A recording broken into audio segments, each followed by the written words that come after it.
अगर आपकी अलमारी कपड़ों से भरी है, लेकिन आपका हाथ रोज उसी एक पुरानी शर्ट या टी शर्ट पर जाता है, तो आप बहुत बड़े खतरे में हैं।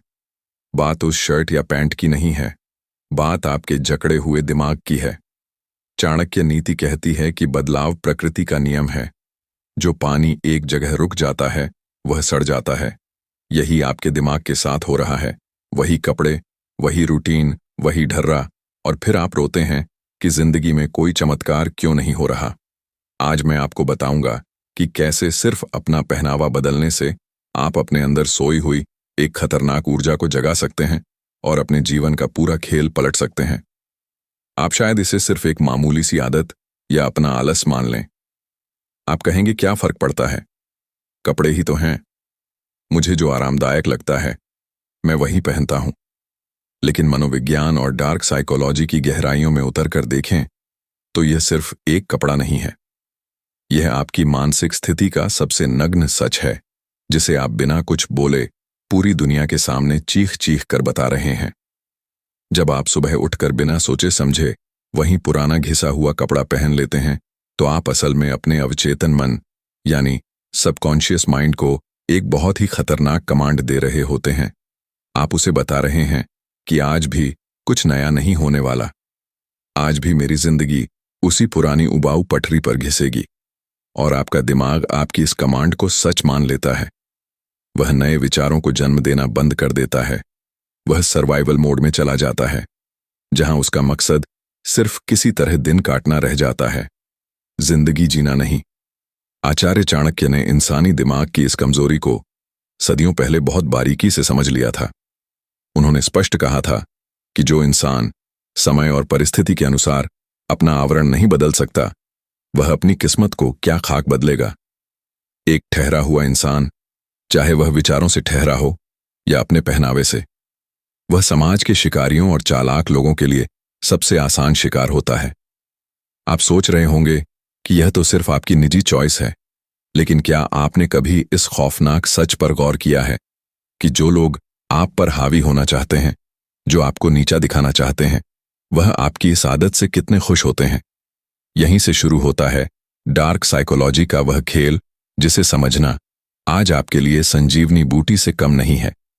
जब आप लगातार एक ही तरह के कपड़ों में बिना किसी ताजगी या ऊर्जा के समाज के सामने जाते हैं, तो लोग अवचेतन रूप से आपका एक खाका अपने दिमाग में तैयार कर लेते हैं। मनोविज्ञान में इसे हेलो इफेक्ट का डार्क साइड कहते हैं। लोग तुरंत यह मान लेते हैं कि जो इंसान खुद को अपग्रेड नहीं कर रहा, जो खुद के शरीर और अपनी प्रस्तुति की इज्जत नहीं कर रहा, उसकी समाज में कोई खास अहमियत नहीं है। आपके आसपास मंडराने वाले फेक लोग और वह मीठे चेहरे आपको कभी नहीं टोकेंगे। वह कभी आपके पास आकर नहीं कहेंगे कि यार, तुम कुछ नया क्यों नहीं पहनते, तुम खुद पर ध्यान क्यों नहीं देते, क्योंकि उन्हें पता है कि इस सुस्त और जकड़ी हुई मानसिकता वाले इंसान को मानसिक रूप से दबाना, इस्तेमाल करना और फिर किनारे कर देना दुनिया का सबसे आसान काम है। अब जरा इतिहास के पन्नों को पलटिए और सोचिए, जब आचार्य चाणक्य ने एक साधारण से बालक चंद्रगुप्त को मगध का महान सम्राट बनाने का संकल्प लिया था, तो क्या उन्होंने सिर्फ उसे युद्ध कौशल और कूटनीति सिखाई थी? बिल्कुल नहीं। सबसे पहले उसका वेश बदला गया था। एक साधारण बालक को यह सिखाया गया था कि एक सम्राट की तरह खड़ा कैसे होना है, चलना कैसे है और वस्त्र कैसे धारण करने हैं। चाणक्य जानते थे कि यह दुनिया बहुत जालिम और सतही है। यह दुनिया आपके भीतर छिपे अथाह ज्ञान, आपकी गहरी ईमानदारी और आपके रातों के संघर्षों को तब तक नहीं देखेगी जब तक आपका बाहरी आवरण उसे ऐसा करने पर मजबूर ना कर दे।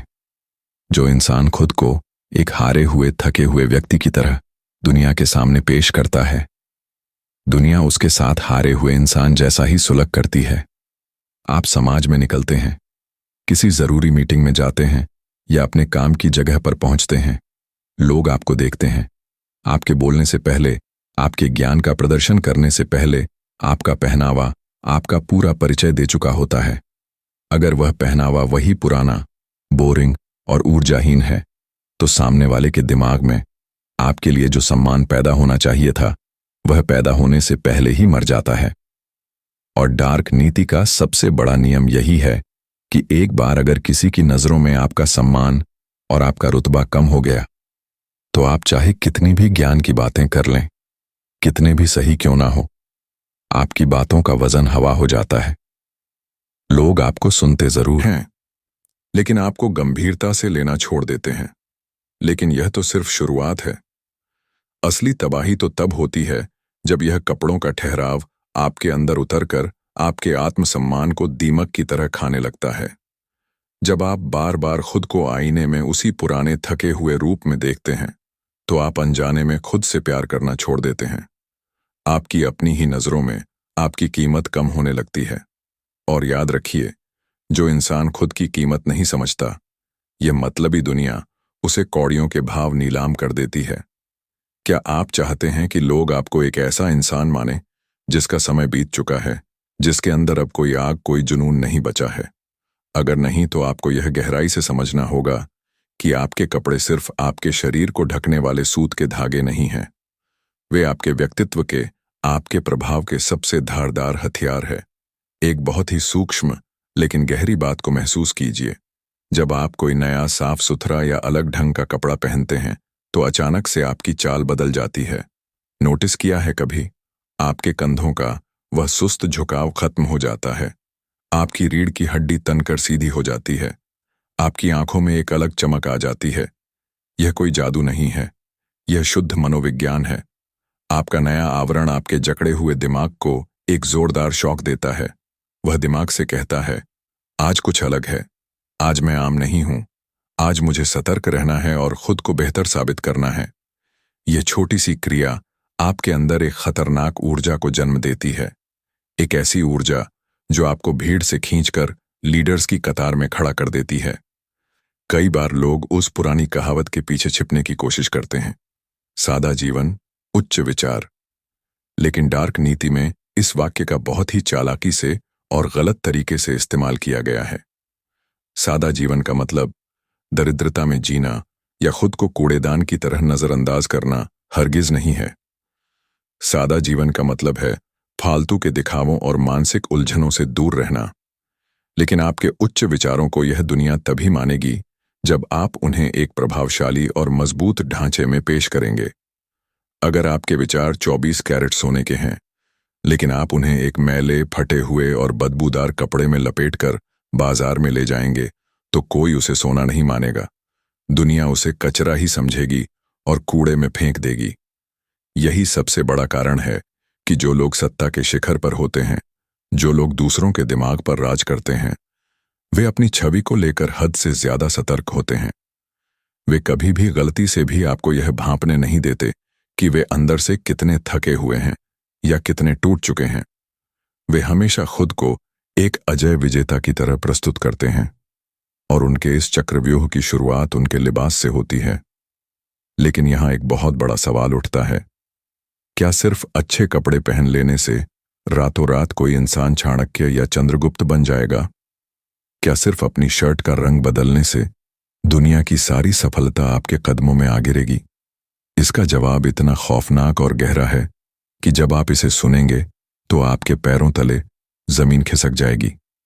क्योंकि कपड़े बदलना तो सिर्फ इस खेल का पहला कदम है। असली शतरंज तो इसके बाद बिछाई जाती है। अगर आपने इसके पीछे की उस डार्क मानसिकता को नहीं समझा, तो आप अच्छे कपड़े पहनकर भी सिर्फ एक सजे हुए बेवकूफ पुतले बनकर रह जाएंगे। वह असली मानसिकता क्या है जो बिना कुछ बोले आपके दुश्मनों के पसीने छुड़ा सकती है? वह डार्क रहस्य क्या है जो आपके पुराने कपड़ों के साथ साथ आपकी पुरानी असफलताओं और लोगों के तानों को भी हमेशा के लिए जलाकर राख कर देगा? असली मानसिकता कपड़ों के धागों में नहीं, बल्कि उस इरादे में छिपी है जिसके साथ आप उन्हें पहनते हैं।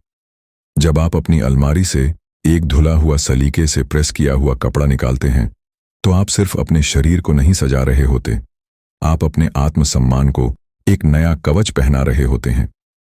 डार्क साइकोलॉजी का सबसे खौफनाक सच यह है कि लोग आपको उतना ही सम्मान देते हैं जितना आप खुद को देते हैं। अगर आप फटे पुराने सिकुड़े हुए कपड़ों में कंफर्ट या आराम ढूंढ रहे हैं, तो याद रखिए, यह आराम एक मीठा जहर है। आचार्य चाणक्य ने सदियों पहले चेतावनी दी थी कि जो राजा आराम खोजता है उसका राज्य छीन जाता है और जो आम इंसान अपने आवरण में आराम खोजने लगता है, उसका वजूद मिट जाता है। आपकी वह पुरानी टी शर्ट जिसे पहनकर आपको बहुत सुकून मिलता है, वह असल में आपके आलस की वर्दी है। वह आपके दिमाग को शून्य कर रही है। वह आपको यह विश्वास दिला रही है कि आपको जीवन में अब और कोई संघर्ष करने की, कोई नया मुकाम हासिल करने की जरूरत नहीं है। और यही वह जगह है जहां आप दुनिया के चालाक और